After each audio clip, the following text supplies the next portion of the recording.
नमस्कार दोस्तों, welcome your to GK tricks. इस वीडियो को हम रीट एग्ज़ाम 2022 के लिए जो मैंने आप सभी से कहा था कि मैं आपके लिए एक टेस्ट लेने वाला हूं कम्प्लीटली रीट सिलेबस के अकॉर्डिंग एनसीईआरटी बुक से, तो वो यही टेस्ट हैं।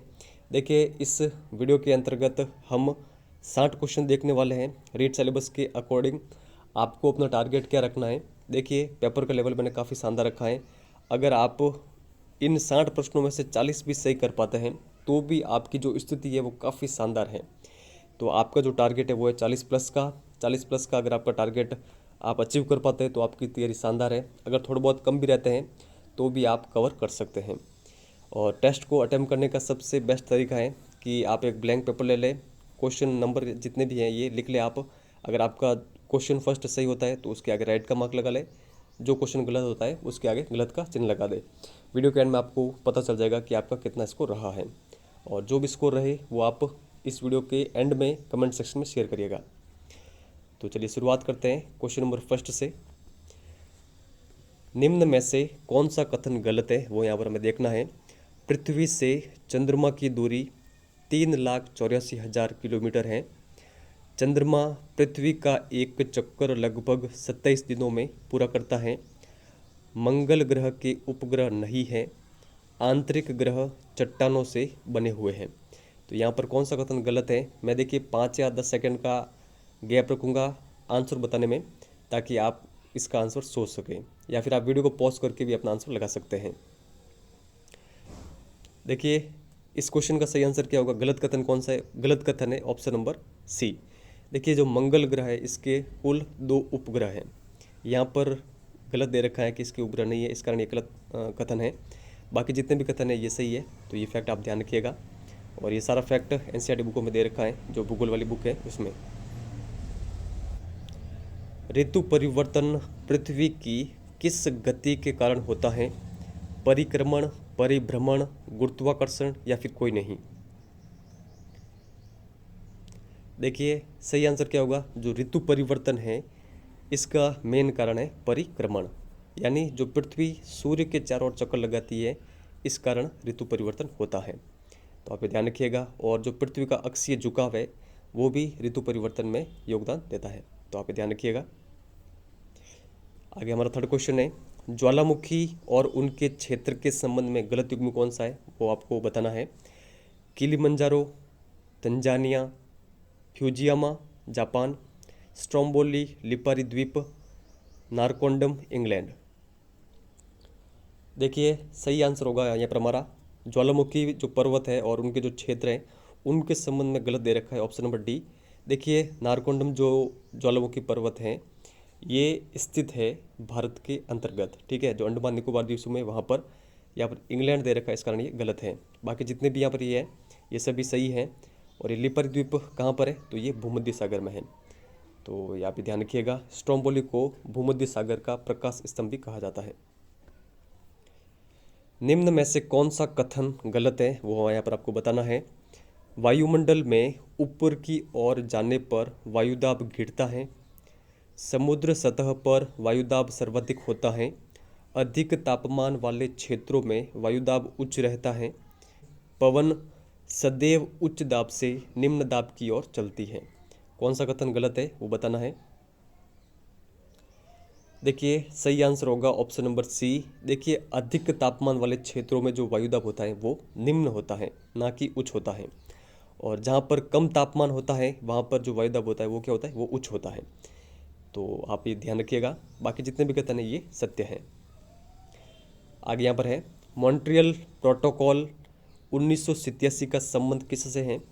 जलवायु परिवर्तन से, ओजोन परत के संरक्षण से, सतत विकास से, समुद्री कचरे के निस्तारण से। देखिए, सही आंसर होगा मॉन्ट्रियल प्रोटोकॉल का संबंध है ओजोन परत के संरक्षण से। बी नंबर ऑप्शन यहाँ पर सही होगा। आगे यहाँ पर देखते हैं, निम्न हिमालय की सबसे लंबी व महत्वपूर्ण श्रृंखला कौन सी है? धौलाधर, काराकोरम, पीर पंजाल या फिर लद्दाख? देखिए, सही आंसर होगा जो निम्न हिमालय हैं इसकी सबसे लंबी और सबसे महत्वपूर्ण श्रृंखला है पीर पंजाल। ऑप्शन नंबर सी इसका सही आंसर होगा। 2011 की जनगणना के अनुसार भारत की नगरीय जनसंख्या कितनी है वो बताना है। 75.1%, 24.9%, 31.80% या फिर 30%। तो देखिए सही आंसर होगा, भारत की जो नगरीय जनसंख्या है वो कितनी है, वो है 31.80%। झूमिंग कृषि के स्थानीय नामों के संबंध में गलत युग्म कौन सा है वो बताना है। मध्य प्रदेश में इसे वेबर या दहिया कहते हैं, दक्षिण पूर्वी राजस्थान में वालरे, झारखंड में कुरुआ, पश्चिम घाट में आदिम कृषि। तो कौन सा गलत युग्म है वो बताना है। देखिए सही आंसर होगा, जो गलत युग्म है वो है पश्चिमी घाट वाला। देखिए पश्चिमी घाट में झूमिंग कृषि को आदिम कृषि नहीं कहा जाता है, पश्चिमी घाट में इसको कुमारी के नाम से जाना जाता है। तो आप ये ध्यान रखिएगा। बाकी जितने भी यहाँ पर दे रखे हैं ये सभी सही हैं, तो इन सभी के बारे में आप ध्यान रखिएगा। आगे यहाँ पर देखते हैं, भारत वाणिज्य की ऊर्जा आवश्यकताओं की पूर्ति हेतु किस पर निर्भर है।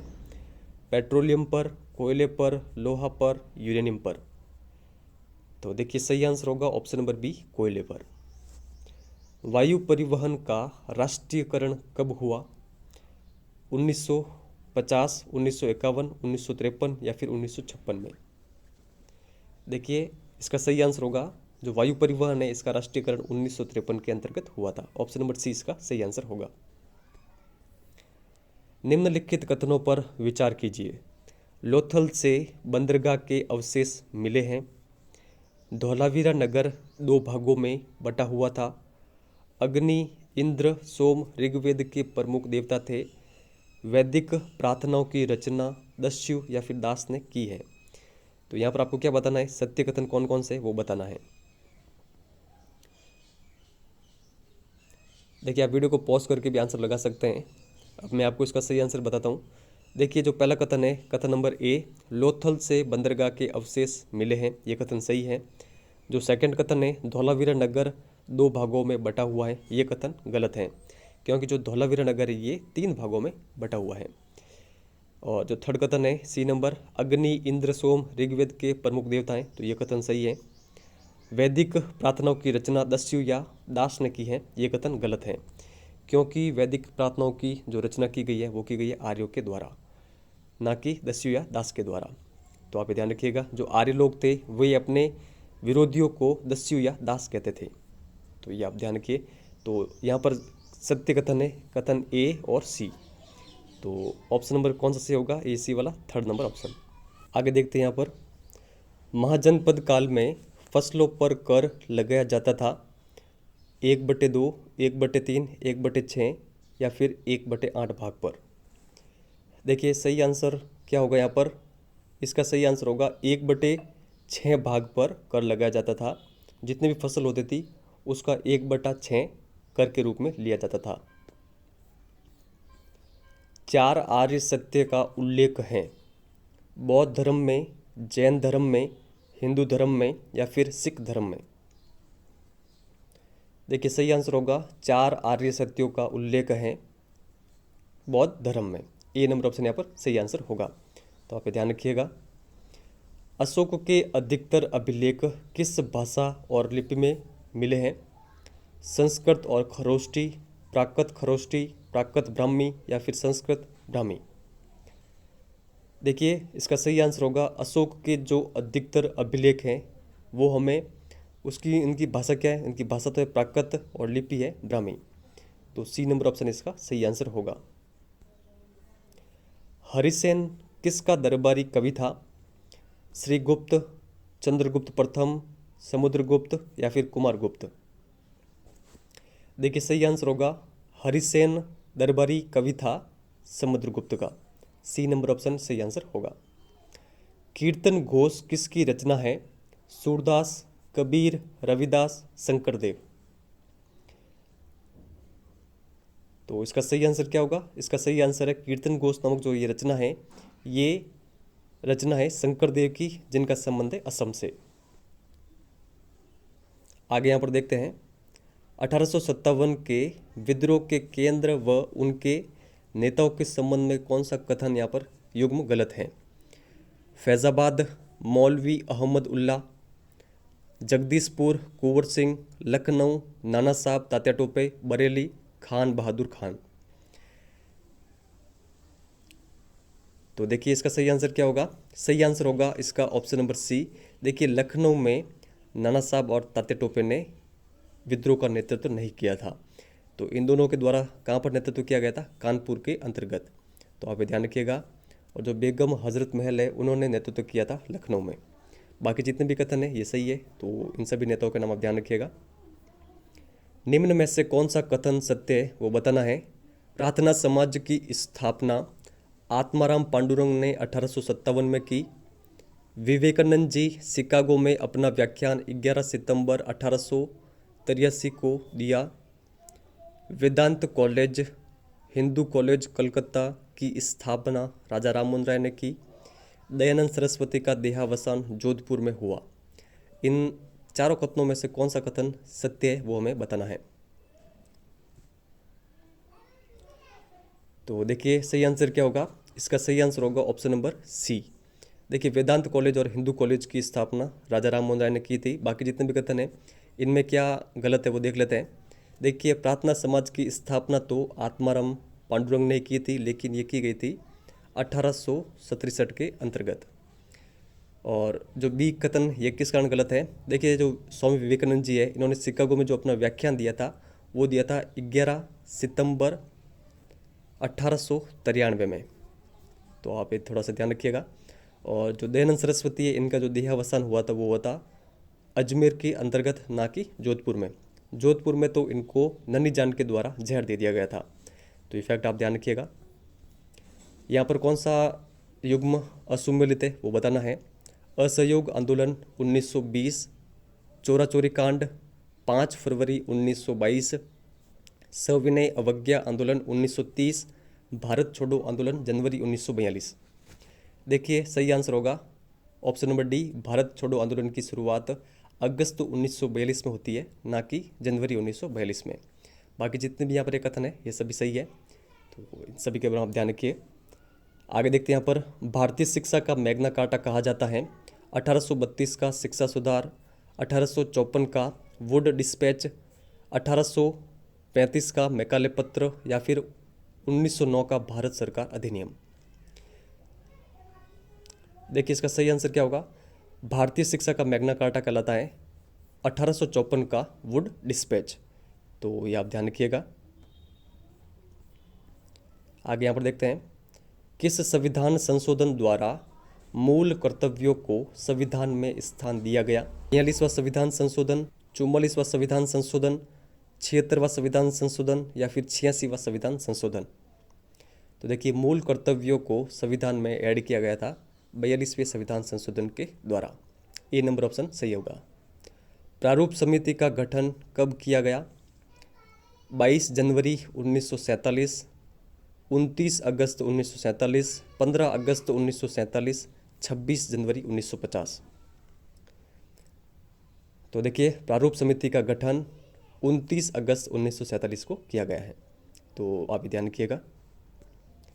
अपराधों के दोष सिद्धि के संबंध में संरक्षण का प्रावधान किस अनुच्छेद में है? अनुच्छेद 20, अनुच्छेद 22, अनुच्छेद 26, अनुच्छेद 28।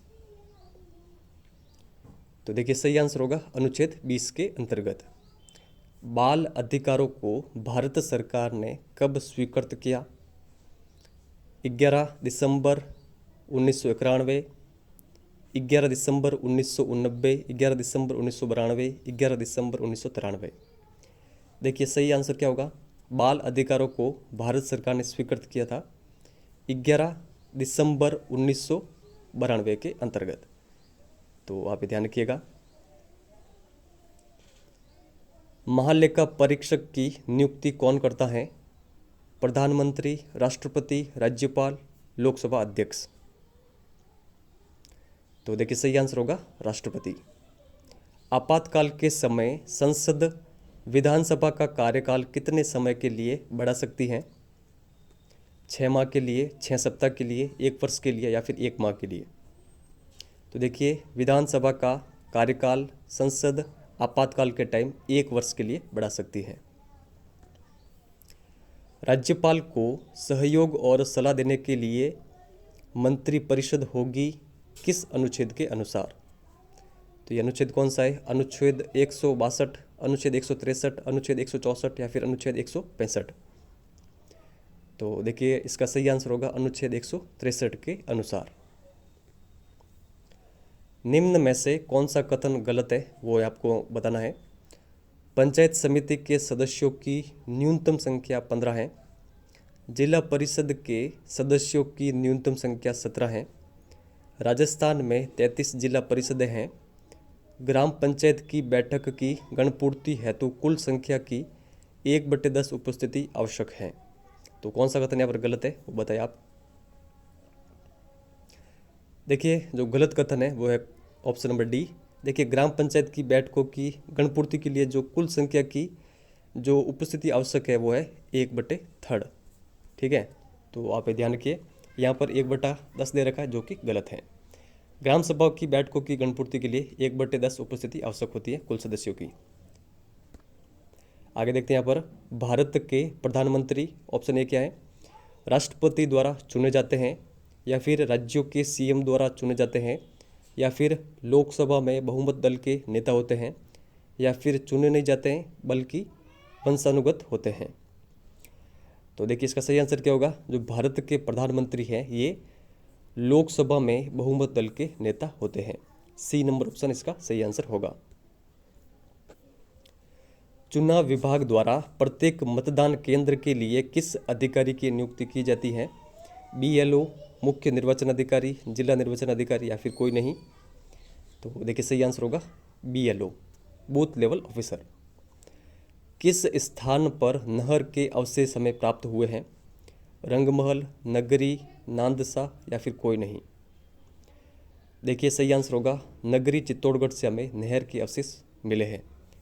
तो आप ये ध्यान रखिएगा। गोपीलाल यादव, ठाकुर देशराज और रेवंती चरण उपाध्याय राजस्थान के किस प्रजामंडल आंदोलन से संबंधित हैं? देखिए इन तीनों व्यक्तियों का संबंध है राजस्थान के भरतपुर प्रजामंडल आंदोलन से। बी नंबर ऑप्शन सही होगा। आगे यहाँ पर देखते हैं 30 मार्च 1949 को जब वृहत राजस्थान राज्य का गठन किया गया तब राज्य प्रमुख किसे बनाया गया? भोपाल सिंह को, जय सिंह को, मान सिंह द्वितीय को या फिर भीम सिंह को? तो देखिए वृहत राजस्थान के राज प्रमुख बनाए गए थे जयपुर के मान सिंह द्वितीय। राजस्थान के स्वतंत्रता आंदोलन के दौरान गिरफ्तार एवं निर्वासित होने वाली राजस्थान की पहली महिला थी श्रीमती अंजना देवी चौधरी, श्रीमती रमा पांडे, श्रीमती नगेंद्र बाला, श्रीमती रतन शास्त्री। तो देखिए सही आंसर होगा option number A, Shrimati Anjana Devi Chaudhary. Dewair का युद्ध कब हुआ? 1580, 1582, 1584, 1585? देखिए इसका सही आंसर क्या होगा? दिवेर का जो युद्ध है ये हुआ था 1582 के अंतर्गत। देखिए अगर आपको लग रहा है कि मैं आपको समय कम दे रहा हूँ क्वेश्चन को अटेम्प्ट करने के लिए तो आप वीडियो को पॉज कर सकते हैं। पॉज करके आप अपना आंसर लगा सकते हैं। फाल्गुन पूर्णिमा को कहाँ पर कोडामार होली खेली जाती है?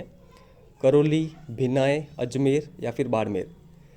तो देखिए फाल्गुन पूर्णिमा को जो कोडामार होली है ये भिनाय अजमेर के अंतर्गत खेली जाती है। बी नंबर ऑप्शन सही होगा। किस लोक देवता ने राव जोधा को मंडोर विजय का आशीर्वाद दिया था? हड़बू ने, तेजा जी ने, तल्लीनाथ जी ने या फिर हरिराम जी ने? तो इसका सही आंसर क्या होगा? देखिए इसका सही आंसर होगा ऑप्शन नंबर ए, हड़बू जी ने। और हड़बू जी ने अपनी एक कटार भी दी थी राव जोधा को। नाथद्वारा में श्रीनाथ जी की मूर्ति 1672 ईस्वी में गोविंद दास और दामोदर दास कहाँ से लेकर आए थे? तो कहाँ से लेकर आए थे? मथुरा, वृंदावन, कांकरोली या फिर कोलकाता? तो देखिए सही आंसर क्या होगा? ऑप्शन नंबर ए, मथुरा से। जयपुर का प्रसिद्ध लोक नाट्य तमाशा किसके समय प्रसिद्ध हुआ था? मानसिंह, सवाई जयसिंह, ईश्वर सिंह या फिर सवाई प्रताप सिंह के समय? तो देखिए जो तमाशा लोक नाट्य है ये प्रसिद्ध हुआ था सवाई प्रताप सिंह के समय। किस किले में नणंद भोजई का कुआं बना हुआ है? कुचामन किला, नागौर किला, सज्जनगढ़ का किला या फिर तिमनगढ़ किला। तो देखिए करौली के तिमनगढ़ किले के अंतर्गत नणंद भोजई कुआं बना हुआ है। डी नंबर ऑप्शन सही होगा। नानकराम, सीताराम, सूरध्वज मूल राज चित्रकारों का संबंध है।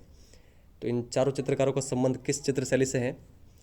किशनगढ़ चित्र शैली, नाथद्वारा चित्र शैली, देवगढ़ चित्र शैली या फिर मारवाड़ चित्र शैली। तो देखिए इन चारों चित्रकारों का संबंध है किशनगढ़ शैली से। कौन सी प्रिंट तुर्की शैली से प्रभावित है? Sanganeri print, Bagru print, Ajrak print या फिर आजम प्रिंट। तो देखिए इसका सही आंसर होगा जो अजरक प्रिंट है ये तुर्की शैली से प्रभावित है। तो आप ध्यान रखिएगा। तिमणिया आभूषण कहाँ पर पहना जाता है? हाथ में, सिर में, गले में या फिर नाक में। तो देखिए ये पहना जाता है गले के अंतर्गत। सी नंबर ऑप्शन सही होगा। आदिवासियों द्वारा पहने जाने वाला सबसे प्राचीन वस्त्र कौन सा है? नांदना, कड़की, लुगड़ा या फिर चुंदड़। तो देखिए सही आंसर होगा आदिवासियों द्वारा पहने जाने वाला सबसे प्राचीन वस्त्र है नांदना। ऑप्शन नंबर ए इसका सही आंसर होगा। अति आर्द्र जलवायु वाला जिला कौन सा है? धौलपुर, अलवर, श्री गंगानगर या फिर बांसवाड़ा। देखिए अति आर्द्र जलवायु वाला जिला है बांसवाड़ा। ऑप्शन नंबर डी सही होगा। पश्चिमी मरुस्थलीय क्षेत्र का क्षेत्रफल लगभग है तो कितना है? आपके सामने देखिए ऑप्शन दे रखे हैं। तो देखिए इसका जो सही आंसर होगा पश्चिमी मरुस्थलीय क्षेत्र का जो क्षेत्रफल है वो है 1,75,000 वर्ग किलोमीटर। सी नंबर ऑप्शन सही आंसर होगा। जनगणना 2011 के अनुसार 0 से 6 वर्ष की आयु वर्ग में न्यूनतम लिंगानुपात किस जिले में था? श्रीगंगानगर, झुंझुनू, धौलपुर या फिर दौसा। तो देखिए 0 से 6 आयु वर्ग में न्यूनतम लिंगानुपात वाला जिला कौन सा है? ये है 2011 की जनगणना के अनुसार झुंझुनू। बी नंबर ऑप्शन सही होगा। आगे यहाँ पर देखते हैं कौन सा सही सुमेलित नहीं है? डेगाना टंगस्टन के लिए फेमस है, मांडो की पॉल फ्लोट्सपार के लिए प्रसिद्ध है, जामर कोटड़ा रॉक फॉस्फेट के लिए, गोट मांगलो चूना पत्थर के लिए। तो कौन सा यहाँ पर सही नहीं है? देखिए सही आंसर होगा जो गोट मांगलोद है जो कि नागौर में पड़ता है, ये प्रसिद्ध है जिप्सम के लिए ना कि चूना पत्थर के लिए। तो आप ये ध्यान रखिएगा। बाकी जितने भी है ये सभी सही है, तो इन सभी के बारे में आप ध्यान रखिएगा। भाखड़ा नहर परियोजना के बारे में कौन सा कथन यहाँ पर सत्य है वो आपको बताना है। यह पंजाब, हरियाणा और राजस्थान की संयुक्त परियोजना है। इससे हनुमानगढ़ जिले को सिंचाई सुविधा प्राप्त होती है। राजस्थान का हिस्सा इसके अंतर्गत 17.22% है। यह 2.3 लाख हेक्टेयर कृषिगत भूमि को सिंचित करती है। देखिए जो भाखड़ा नांगल नहर परियोजना है इसमें जो राजस्थान का हिस्सा है वो है 15.2%। यहाँ पर 17.22 दे रखा है, इस कारण ये गलत है। तो देखिए जो सी नंबर पहले ऑप्शन में देख लेते हैं किन किन में सी है, तो उनको पहले काट लेते हैं। देखिए ऑप्शन ए में सी दे रखा है तो ये गलत होगा, इसमें भी सी दे रखा है तो ये भी गलत होगा, और डी नंबर ऑप्शन में भी सी दे रखा है तो ये भी गलत है। तो इसका सही आंसर क्या होगा? Option number C. A, B और डी तीनों कथन सही है। राजस्थान में पर्यटन विभाग की स्थापना कब की गई? 1950, 1952, 1954 या फिर 1956 में। तो देखिए इसका सही आंसर होगा 1956 में के अंतर्गत। तो आप ये ध्यान रखिएगा। कौन सी विधि वैज्ञानिक ढंग से हल करने पर बल देती है? पर्यवेक्षित अध्ययन विधि, निरीक्षण विधि, प्रयोगशाला विधि या फिर समस्या समाधान विधि। देखिए सही आंसर होगा वैज्ञानिक ढंग से हल करने पर बल देती है समस्या समाधान विधि। डी नंबर ऑप्शन सही आंसर होगा। इकाई पद्धति में कौन सा पद नहीं होता है? अनुसंधान, प्रस्तुतिकरण, आत्मसाती करना या फिर व्याख्यान। देखिए इकाई पद्धति में जो पद नहीं होता है वो है व्याख्यान, बाकी जितने भी यहाँ पर दे रखे ये सभी होते हैं।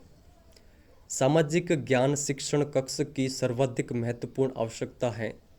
फर्नीचर, प्रकाश, वायु या फिर सहायक सामग्री। तो देखिए सही आंसर होगा ऑप्शन नंबर डी, सहायक सामग्री। वस्तुनिष्ठ परीक्षण प्रणाली सर्वश्रेष्ठ है क्योंकि, आपको इन चारों में से सर्वश्रेष्ठ ऑप्शन बताना है। यह सीमित समय में पूर्ण हो जाती है, पूरे पाठ्यक्रम में प्रसारित होती है, उत्तर देना सरल है, जांच कार्य भी सरल होता है। तो इसका देखिए जो सबसे सर्वश्रेष्ठ उत्तर होगा, वस्तुनिष्ठ परीक्षण प्रणाली सर्वश्रेष्ठ है क्योंकि यह पूरे पाठ्यक्रम में प्रसारित होती है। बी नंबर ऑप्शन सही आंसर होगा।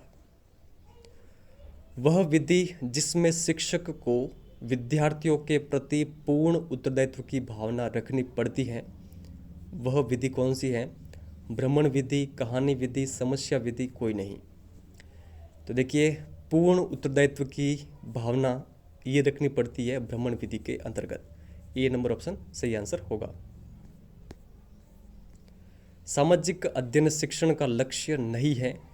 उत्तम नागरिकता का विकास, सामाजिक चरित्र का निर्माण, अंतर्राष्ट्रीय सद्भावना का विकास, वैज्ञानिक व भौतिक विकास। देखिए सामाजिक अध्ययन का जो विकास या फिर लक्ष्य नहीं है शिक्षण का, वो है वैज्ञानिक और भौतिक विकास, ये इसका लक्ष्य नहीं है।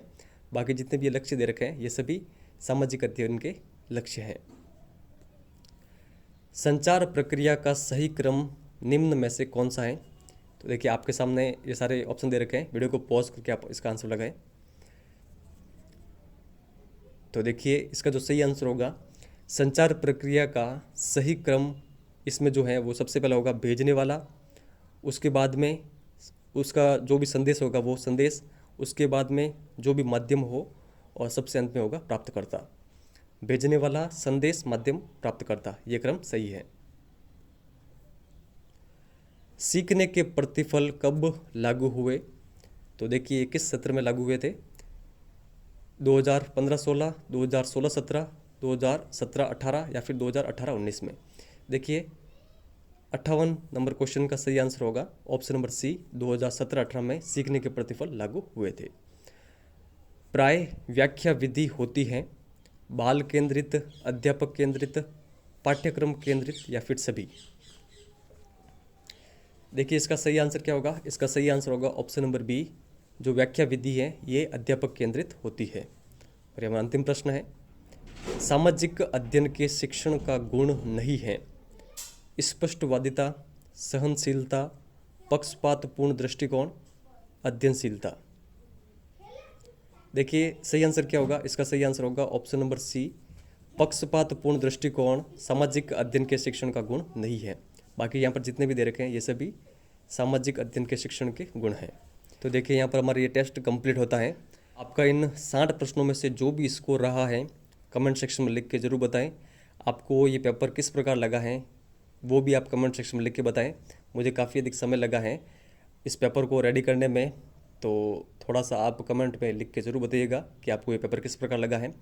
अगर देखिए आपके 40 के आसपास भी नंबर बन रहे हैं तो भी आपकी जो स्थिति है वो काफ़ी शानदार है, और आप अपनी तैयारी करते चलिए। निश्चित ही देखिए जो भी होगा वो अच्छा ही होगा, पॉजिटिव ही होगा।